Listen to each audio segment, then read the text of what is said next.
What's up? Welcome back to Nowstalgia. Dave here with a review of Fly Me to the Moon, the new romantic comedy film released from Apple in theaters, starring Scarlett Johansson and Channing Tatum, also featuring Ray Romano, directed by Greg Berlanti. This is a film that is part of the Apple theatrical slate. You know, the Wolf's movie with Clooney and Pitt coming out later this year. Of course, last year, Killers of the Flower Moon and Napoleon. We respect Apple TV Plus for releasing their movies first in theaters. We respect that. This movie did not do too well in the theaters. Nonetheless, I actually think Fly Me to the Moon is a lot of fun, and it's a bit unfortunate that it hasn't been able to quite find that audience. Yes, could this be a more romantic comedy? Could this be a funnier romantic comedy? Could this be a movie with a little bit more tension, considering the fact that it's based around the space race, a story that we know so well there's not much stakes in terms of what happens with plot. All of that is true. That being said, Fly Me to the Moon is successful because of the unsurprising charms and chemistry between its two A-list leads. Scarlett Johansson and Channing Tatum are both really great in this movie. They have a ton of presence, they have great chemistry together, and they really sell this movie.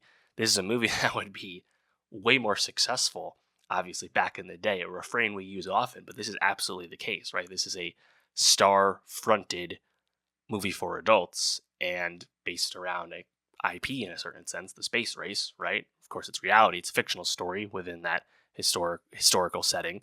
And yeah, this movie would have found a much bigger audience back in the day.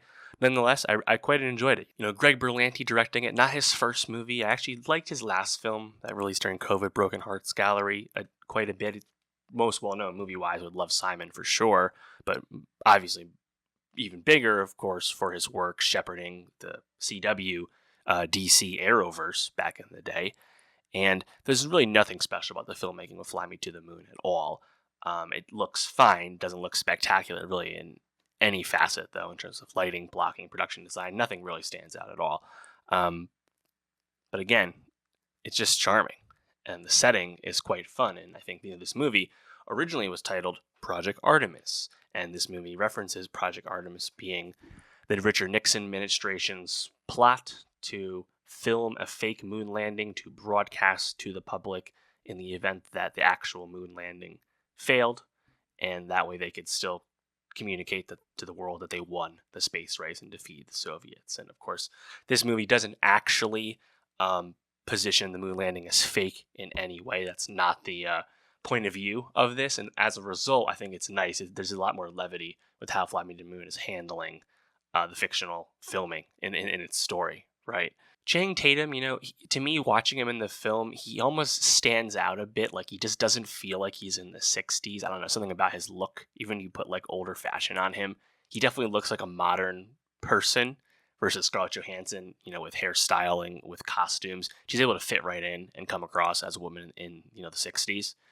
Tatum does a good job, though, as being, a Korean Air veteran who is now the launch commander for Apollo 11. And Scarlett fits like a glove in the role as a kind of ad exec marketing whiz who's brought in to NASA to kind of sell the Apollo program and make sure NASA's able to maintain its funding and get across the finish line as they've gotten so close over the decade in the space race, as we know. It's a fun premise.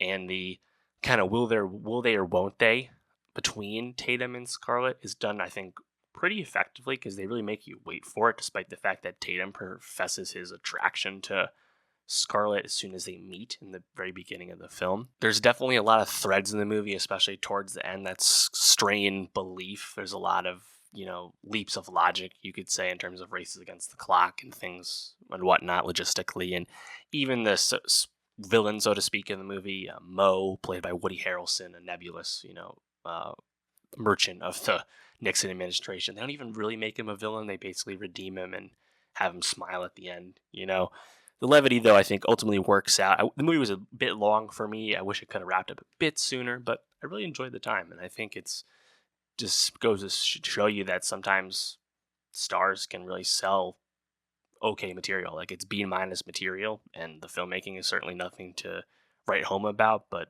the leads are, I think, really doing a great job. I'd be curious what the original version of this movie would have looked like, because originally Chris Evans was in the Tatum role. and had to drop out. So who knows? A lot's been made about the budget for this movie, $100 million for it, and it definitely doesn't show in terms of production design or anything like that. And I think it's a good example of how film packages are sold. At least they used to be sold recently, and Apple was a big purveyor of that in terms of buying up all the rights and all the back end for an entire project, everyone up and down the line in the beginning. And that's kind of how this movie was acquired by Apple effectively.